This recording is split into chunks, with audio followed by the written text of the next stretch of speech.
Golf club में तकरीब तकसीम इनामात मुनक्कद की जा रही थी।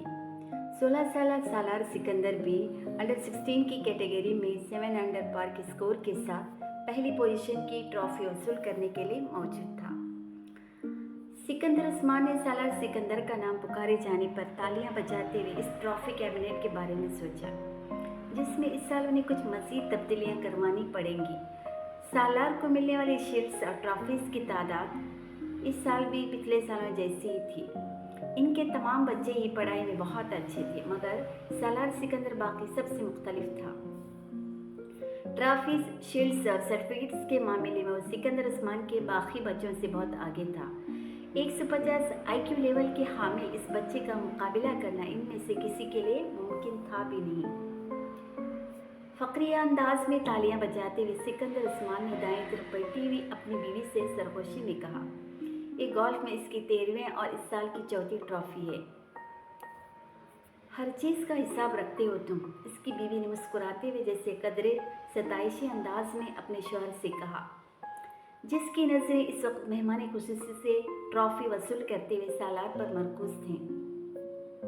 सिर्फ गोल्फ का, और क्यों, वो तुम अच्छी तरह जानती हो। सिकंदर उस्मान ने अपनी बीवी को देखा, जो अब सीट की तरफ जाते हुए सालार को देख रहे थे।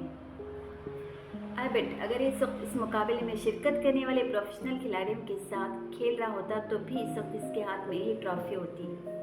सिकंदर उस्मान ने बेटे को दूर से देखते हुए कुछ फक्रिया अंदाज में दावा किया। सालार अब अपनी सीट के अतराफ में मौजूद दूसरी सीटों पर मौजूद दूसरे इनामात हासिल करने वालों से हाथ मिलाने में मसरूफ था। इनकी बीवी को सिकंदर उस्मान की दावा पर कुछ हैरानी नहीं हुई, क्योंकि वो जानती थी सालार के बारे में एक बाप का जज्बाती जुमला नहीं था, वो वाकई इतना ही गैर मामूली था। इससे 2 हफ्ते पहले अपने भाई जुबैर के साथ इसी गोल्फ कोर्स में 18 होल पर खेला जाने वाला गोल्फ का मैच याद आया। रफ में इत्तिफाकन गिर जाने वाली एक बॉल को जिस सफाई और महारत के साथ वापस ग्रीन पर लाया था, इसने जुबैर को मुहैया हैरत कर दिया। वो पहली बार सालार के साथ गोल्फ खेल रहा था। मुझे यकीन नहीं आ रहा। 18 हॉल के खात्मे तक किसी को भी याद नहीं था कि इसने जुमला कितनी बार बोला था। रफ से खेली जाने वाली शॉट ने अगर इसे महो हैरत किया था तो सालार सिकंदर के पुटर्स ने इसे दम बखुद कर दिया था। गेंद को हॉल में जाते देखकर इसने क्लब के सारे खड़े खड़े सिर्फ गर्दन मोड़कर आंखों में सालार सिकंदर और इस हॉल के दरमियान मौजूद फासले को मापा था और जैसे बेयकीनी से सर हिलाते सालार को देखा। आज सालार साहब अच्छा नहीं खेल रहे। जुबैर ने मुड़कर बेयकीनी के आलम में अपने पीछे खड़े कैडी को देखा, जो गोल्फ कार्ट पकड़े सालार को देखते हुए बड़बड़ा रहा था। अभी अच्छा नहीं खेल रहा। जुबैर ने इस हजाइया अंदाज में क्लब की कैडी को देखा। हाँ साहब, वरना बॉल कभी रफ में न जाती, कैडी ने बड़े मामूल के अंदाज में उन्हें बताया। अब आज यहाँ पहली बार खेल रहे हैं और सालार साहब पिछले 7 साल से यहाँ खेल रहे हैं। मैं इसीलिए कह रहा हूँ कि वो आज अच्छा नहीं खेल रहे। कैडी ने जुबैर की मालूमात में इजाफा किया और जुबैर ने अपनी बहन को देखा, जो फक्रिया अंदाज में मुस्कुरा रही थी। अगली बार मैं पूरी तैयारी के साथ आऊँगा और अगली बार खेल की जगह का इंतखाब भी मैं करूँगा। जुबैर ने कुछ खिफत के आलम में अपनी बहन के साथ सालार की तरफ जाते हुए एक एनी टाइम एनी प्लेस, किसी भी वक्त किसी भी जगह, उन्होंने सालार की तरफ से अपने भाई को पूरे एतमाद अंदाज में चैलेंज करते हुए कहा, मैं तुम्हें इस वीकेंड पर TA और DA के साथ कराची बुलवाना चाहता हूँ। उन्होंने सालार के करीब पहुंचकर हल्के फुल्के अंदाज में कहा। सालार मुस्कुराया। किस लिए? मेरे बिहाफ पर तुम्हें कराची चैम्बर ऑफ कॉमर्स के सदर के साथ एक मैच खेलना है। मैं इस बार इलेक्शंस में इससे हारा हूँ, मगर अगर वो किसी गोल्फ का मैच हार गया तो इसे हार्ट अटैक हो जाएगा, और वो भी एक बच्चे के हाथों। So let's settle the scores. वो अपने भाई की बात पर हंसी थी, मगर सालार के माथे पर चंद बल नमूदार हो गए थे। बच्चा, इसने इनके जुमले में मौजूद वाहिद काबिल एतराज़ लफ्ज़ पर जोर देते हुए इसे दोहराया। मेरा ख्याल है अंकल, मुझे कल आपके साथ 18 होल्स का एक और गेम करना पड़ेगा।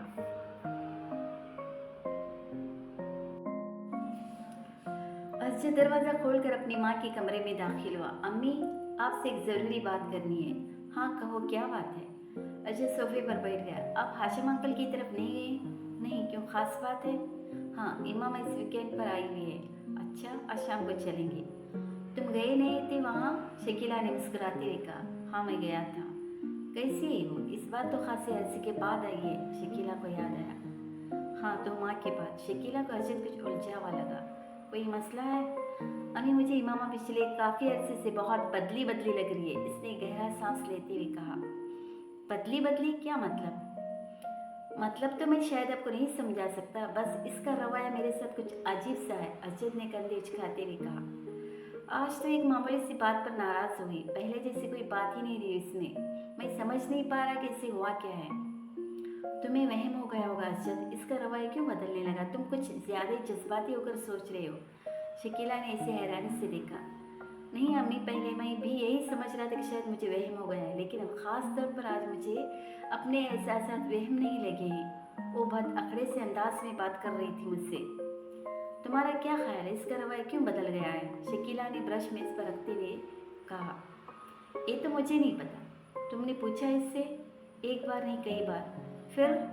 हर बार आपकी तरह वो भी यही कहती है कि मुझे गलत फहमी हुई है, इसने कंधे उचकाते हुए कहा। कभी कहती है स्टडीज की वजह से ऐसा है, कभी कहती है वो मैच्योर हो गई इसलिए। ये ऐसी कोई गलत बात तो नहीं हो सकता है वाकई ये बात हो, शकीला ने कुछ सोचते हुए कहा।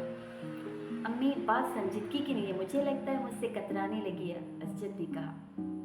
तुम फजूल बातें करते हो अजद, मैं नहीं समझती कि ऐसी कोई बात होगी। वैसे भी तुम दोनों तो बचपन से एक दूसरे को जानते हो, एक दूसरे की आदत से वाकिफ हो। शकीला को बेटे के खदशात बिल्कुल बेमानी लगे। जाहिर है उम्र के साथ कुछ तब्दीली आ ही जाती है। अब बच्चे तो रह ही नहीं हो तुम लोग, तुम मामूली बातों पर परेशान होने की आदत छोड़ दो, उन्होंने बेटे को समझाते हुए कहा। वैसे भी हाशिम भाई अगले साल इसकी शादी कर देना चाहते हैं। वो कह रहे थे कि वो बाद में अपनी तालीम मुकम्मल करती रहेगी, कम अज़ कम वो तो अपने फ़र्ज से सबकदोश हो जाए। शकीला ने इंकशाफ किया। अंकल ने ऐसा कहा? अजद कुछ चौंका। कई बार कहा है, मेरा ख्याल है वो लोग तो तैयारियां भी कर रहे हैं। अजद एक इत्मीनान वाला सांस लिया। हो सकता है इमामा इसी वजह से कदरे परेशान हो। हाँ, हो सकता है। बहरहाल यही सही है, अगले साल शादी हो जानी चाहिए, अजद ने कुछ मुतमईन होते हुए कहा।